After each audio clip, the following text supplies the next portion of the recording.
Yo, fellas, it's your boy SK. We are back with another episode of UFC Casual Takes.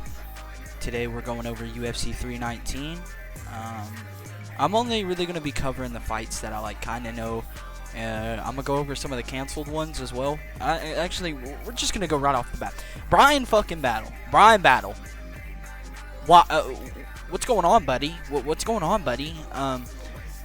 His fight against Randy Brown, it was at 175. He came in 4 pounds over the weight limit. So he was like 179, 180 whenever he came in and weighed in. The fight still went through. He got a very lackluster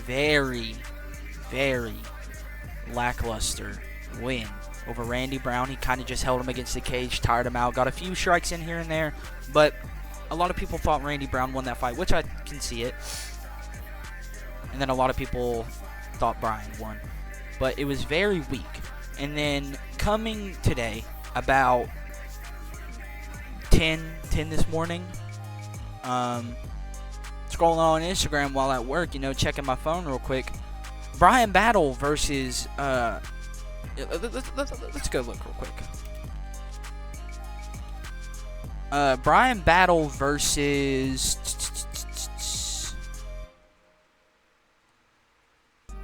Dude, who was it?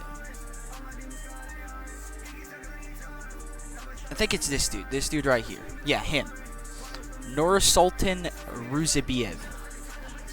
They were supposed to be fighting on UFC 319 on the early prelim cards at middleweight. Brian Battle came in 190 fucking pounds. 5 pounds over the middleweight limit. At a weight... it's not even like they were at 175 still. They went up to 185, and he still missed weight. If this dude doesn't lock the fuck in, he's going out of the UFC. There's no other way to put it. He's going to be gone. And I'd hate that. I'd really fucking hate that. But the fact that he's coming in these last 2 fights on his contract. Well, I don't know if it's the last 2 fights on his contract, but he's coming in to these last 2 fights missing weight and then just not taking it seriously, man. So if he doesn't lock the fuck in, I could see the UFC letting him go. I'd hate to see it personally, but I can see it. I can very much see it happening.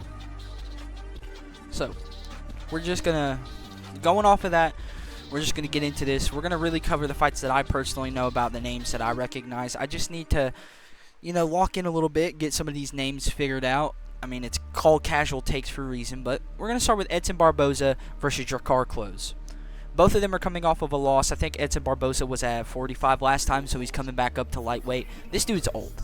I love Edson Barboza. This dude was nasty in his prime, but I think his time is just simply up. I'm not going to pick Edson Barboza for this fight. I'm going to do Drakkar Klose. He has good wrestling, though. The wrestling isn't the best. I think it is still enough to neutralize Edson Barboza's striking. And I think whatever attempts that they get in at this point, he's just going to nullify. Because Edson Barboza is obviously coming in with height and reach advantage. So, Drakkar is going to be looking to close that void, get in close, and use his wrestling, use the clinch, and etc. And I think that's what is going to make him win the fight, in all honesty. So, I have Drakkar Klose by just unanimous decision, 3-0 unanimous decision. I don't see Edson Barboza doing much. I think, maybe he might catch him once. So I could actually see it being like 2-1 unanimous decision. But I don't see a split decision. I just don't see Edson Barboza getting the win off at all. Which I hate to say, but it's past his time. Moving on. Chase Hooper versus Alexander Hernandez. Chase Hooper, I've been keeping up with for a little bit. He just came off of a win over Jim Miller. It wasn't too crazy, but Chase Hooper's very much a grappler. He likes getting on the back and just holding you there. He doesn't really do damage. He just kind of nullifies you and then keeps attempting submissions. Jim Miller showed a very good base against that. And I think Alex Hernandez... he's not a bad dude. He's had a very up and down career. He's beaten One punch knockout over Beneil Dariush. How crazy. But Alex Hernandez has decent wrestling, but I don't know if it'll be enough to neutralize Chase Hooper's jiu-jitsu. So I think that Chase Hooper in the late second round to early third round is going to catch Alexander Hernandez and put him out. But Alexander Hernandez could easily win by knockout. We've seen that one-punch power. Chase Hooper doesn't do too well on the feet, but he does have the height advantage, which could be a good thing or bad thing with Chase Hernandez. So it all just depends. But I have Chase Hooper by late second round, third round submission. Moving on, we're going to... Well, actually, we'll go over this one. GM3 versus Mikhail Oleg Mikhail. I've watched this dude fight a couple times. I think he came off of a... Who did he come off a win over? Who is it? I just know he lost to Kevin Holland in one of his fights because he wouldn't let go of that armbar. So he got his arms... Yeah. Oh, he won over Cedricus Dumas in round 1. Okay. So, yeah. But look, he lost 2 in a row. 3 in a row, actually. But... yeah, he's fought some good names. Michel Pereira, Kevin Holland, Sharput Magomedov. Sharput Magomedov isn't the greatest. He's a really good slick striker, but past that, I don't think he has anything. Kevin Holland, very up and down. Michael Pereira right now has been very up and down as well. Cedricus Dumas, that dude is just a fucking mess. I don't know what that dude is doing with his life or what's going on. But GM3 versus Mikhail. GM3 has been around for a while. He's coming off of a loss, though. He has the height advantage over by 1 inch and then the reach advantage by a couple of inches. Mearshot is known to either go in there and somehow squeeze by a win or win by like KO, TKO, or just get his ass beat the whole time. And I think that this is honestly kind of underrated scrap. I think it's going to be a good scrap. Though, if I had to pick somebody, I wouldn't be surprised if Mikhail won over Geralt Mearshot. But it'd be pretty cool to see Mearshot pull it off and bring a win home for the U.S. So this is one to look out for. I think this is going to be a pretty good fight, along with Chase Hooper and the Edson Barboza one. So we're going to be moving on to the next matchup. I'll talk about this one a little bit, simply because I got to watch this dude Tuesday night. This is the fastest turnaround in UFC history from Dana White Contender Series to 319. This was the only man to get a finish. He got a finish in the... Wait, was it the only man to get it? Yeah, I think this was the only dude to get a finish Tuesday night, and it was over... I don't remember who it was over, but it was very slick in the first round. He got a good teep to the body and just crumpled the dude. He's coming in against a dude that's 0-0. Okay. I don't know if these records are completely correct, but they're both coming in for their debut. In all honesty, I'm just going to pick Sanger. This dude trains with Hamzat, I'm pretty sure.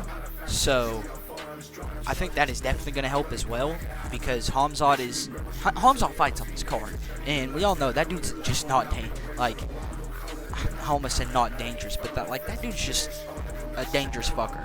So I got by Sanger, I don't really know how to say his name, by TKO, and I think he's going to take Aaron Nolan out early, so I can see him taking him out in round 1 or early round 2. And that's my prediction. TKO, early round 1, round 1, early round 2.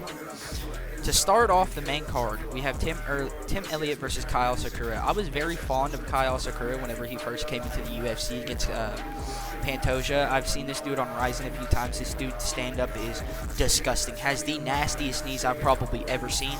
And then Tim Elliott is very, very, very, very awkward. Just like Dricus du Plessis, he has a kind of funky style, kind of just does stuff sometimes that doesn't really make sense. He did it. He fought Demetrius Johnson a few times. This dude has been a title contender. He's been around for a very long time. Okay, this guy is a flyweight unk. This is unk. But I think that Kyle Sakura is going to take the win. I don't know if Tim Elliott is going to be able to handle Kyle Sakura's striking, especially whenever they're up against the clinch. The knees are just something else sometimes. So I think a good knee shot to the body is going to crumple Tim Elliott and take him out in about round 2. I don't see this going long at all. But if I had to pick, yeah, Kyle Sakura, TKO to the body. Well, I guess a KO. It could be considered a KO via like knee to the body or something like that. I could see that happening. But this is also a banger. Honestly, this entire card is just really, really good. Jared Cannonier versus Michael Venom Page. Jared Cannonier has been in the top 10 of the middleweight for very, very long time. He's awesome, dude. He just came off of a win over RoboCop, I think. He got rocked a few times in that fight, but he came back and knocked RoboCop out, I'm pretty sure. Yeah. He's fought, let's go look, Kyle Barallo, that was a war. Imavov, that was a war. He's only fighting top dogs at middleweight. The top of the top, except for Vittori, but anyway. But yeah, he's only been fighting the top of the top. He's proven himself multiple times. He's shown that he can beat up-and-comers, though he almost got messed up in that one. Michael Venom Page's first fight at middleweight was Jar Bullet. He went in there, he did his thing, and got the unanimous decision. MVP, very slick striker, one of the best probably in the middleweight, just not in the middleweight, in the UFC, just for purely striking, and that's it. Very in and out, good style. He's just explosive, very explosive. He has that one punch knockout power, and I think that's what's going to help him win this fight against Jared Cannonier. It's not the first time he's fought at middleweight either, so that's definitely going to help Michael Venom Page, and I could see him taking Jared Cannonier out late second, third round, or just getting a clear unanimous decision. Though I do love Jared Cannonier, Michael Venom Page is going to take this one. So we're moving on to Geoff Neal versus Carlos Prates. Geoff Neal, who has he fought? I know he's fought a lot of good people. He's fought Shavkat. He got starched by Well, I wouldn't say starched by Shavkat because he nearly beat him, in all honesty. But then he got caught. Well, I wouldn't say nearly, but it was a good fight, and then he got caught in that stand-up, and it was just kind of over from there. My fault. But it was kind of just over from there. His last fight against Rafael dos Anjos didn't last that long. I don't remember exactly what it was, but I'm pretty sure dos Anjos either pulled something in his leg or something, and it caused the fight to be canceled. But they counted as a win for Geoff Neal, so there's not much to consider there, seeing it is Rafael dos Anjos. His last fight was against Ian Gary, as we can see here. It went to a decision. Knowing it, Ian Gary probably just used his length and somehow just outstruck Geoff Neal. Geoff Neal has power, though. That is for sure. He has a lot of power in those little hands, and he'll just unleash and crack you in the skull, and you'll just be night-night. But that is also the same thing for Carlos Prates. He is coming off of a win over a short notice fight against Ian Gary. Carlos Prates just didn't fire enough in that fight. He has very powerful hands, and he just doesn't use them. He had Ian Gary quite literally crawling away from him on all fours in round 5 once he got to using that power, but just didn't unleash it. So I think if he's able to use his length here, which I was going to say significant height advantage, but he has that reach, you know. He's taller than Geoff Neal, and especially in the arms thing, and I think that's going to be the way he's going to crack Geoff Neal. I think he'll catch him with a good straight. He has deadly straights. He has that Muay Thai stance. He has those good knees and stuff. But I think he's just going to slow Geoff Neal down and then catch him with that one-punch knockout. Like, just hit him on the butt. Sleep, gone. It's over. I'm expecting that in round 2. So I'm expecting a round 2 KO for Carlos Prates here, though I love Geoff Neal. Both of these dudes are the heaviest hitters, and I think this is one of the best fights on the card, other than probably the main. So, yeah, Carlos Prates, round 2 KO. That's my prediction. Now we're moving on to the co-main event, Lerone Murphy versus Aaron Pico. Lerone Murphy, he's undefeated, but he's not exactly the most exciting featherweight there is. He has a lot of decisions. He got, as you can see, the main event decision over Josh Emmett. He has a couple fights, I think. Yeah, he beat Dan Ige. He's just, no offense to Murphy, he's kind of the decision merchant. He hasn't gotten a finish since 2021. So, but he is 18-0 for a reason. There's a reason he's undefeated. Well, 16-0, my fault. He's 16-0 at the featherweight division, and that's one of the most elite divisions in the game, and there's a reason he's undefeated. Though Aaron Pico, I have been kind of watching him. He's coming from Bellator. He has really, really good wrestling and really hard punches. Though, I don't know if that will be enough for him to take the win over Murphy. They keep giving these Bellator dudes top dogs, and they keep fumbling. But I think Aaron Pico is one of the dudes that will actually come in here and do work from Bellator. He is young. I think he's only 30 in his career, and he's already made a pretty solid name for himself. He's not like Patricio Pitbull coming in at like 38. And I think Patchy Mix is coming in at how old is Patchy? Yeah, he's 31. He's coming in a little later, though Aaron Pico's 30, so it's not that much of a difference. Both Patchy and Aaron Pico are actually ones that I think will do pretty good in the UFC, though Patchy's last performance wasn't the greatest, I will admit. It was very dull. But I think Aaron Pico is going to have a very successful UFC career, and I cannot wait for it to unfold.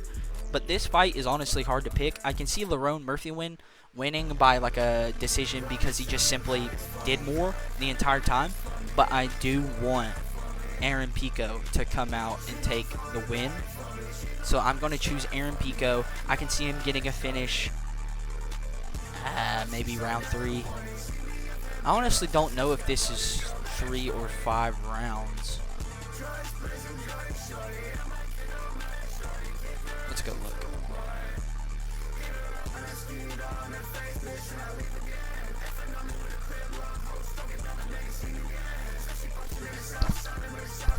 It's 3 rounds. So yeah, I can see Murphy pulling off. Not Murphy. Pico getting a win between round 2 and 3. I know I've said that a lot today, but honestly, that's just like kind of how these fighters are. But I could see Murphy taking it away by decision. He's undefeated for a reason. So this is truly a 50-50 fight for me. Now, the fight that everybody is very excited to see: Dricus du Plessis versus Khamzat Chimaev. Now, this one I'm very split about. Khamzat Chimaev is also undefeated for a reason. He is disgusting. This dude came out in his last fight against Robert Whittaker and got him out within the first half of the first round. But Dricus du Plessis has shown he has the answers to beat these type of dudes. He has beaten Israel Adesanya, Sean Strickland twice, Robert Whittaker. Let's just go look. He's basically fought the who's who up at the middleweight division. Yeah, see, Sean Strickland decision. He subbed Izzy in round 4, beat Sean Strickland to get the belt.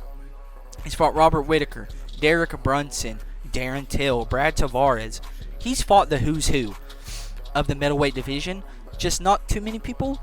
But I honestly, and then there's Khamzat, of course. He's bounced between welterweight and middleweight a bunch. I think he's staying at middleweight now. But he has said he wouldn't be afraid to go back down to welterweight if it called for it. He said he might try and go for triple belt at welterweight, middleweight, light heavyweight, which would be crazy to see. That's if he does a spectacular performance against Dricus.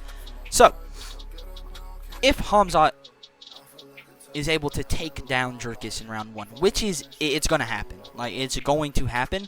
It's just, is Khamzat going to be able to get the finish? If Dricus is able to make it to that 2.5 mark, the second round, halfway through the second round, I think he has taken the fight there. Khamzat is known to have a pretty shit gas tank, if I'm being honest. He kind of explodes in round 1, tries to get you out of there. I think the Gilbert Burns fight, he gassed pretty bad there. Well, not pretty bad, but he gassed there. In the Usman fight, he gassed there as well. So his gas tank isn't the greatest, but he has crazy explosiveness, which allows him to just get in there and do whatever he wants. But if Dricus is able to get to this, like, basically to the halfway point of the fight, I could see Dricus taking the fight and getting a win by either a finish himself or unanimous decision across the cards, which is what I see happening personally. I think Dricus is the man to beat Hamzat, if it's anybody. And I don't think Dricus is losing the belt for a while, so I'm going to take Dricus du Plessis by unanimous decision to hold the middleweight title. And still, that's like his, second, third title defense too, so he's getting a solid legacy up at middleweight. Possible GOAT contention, don't at me though. But those are my picks for UFC 319, and this was Casual Takes EP2 by your boy SK. I want to thank you all so much for coming out here and supporting me, and I will see you all in the next episode, gangsters. See ya!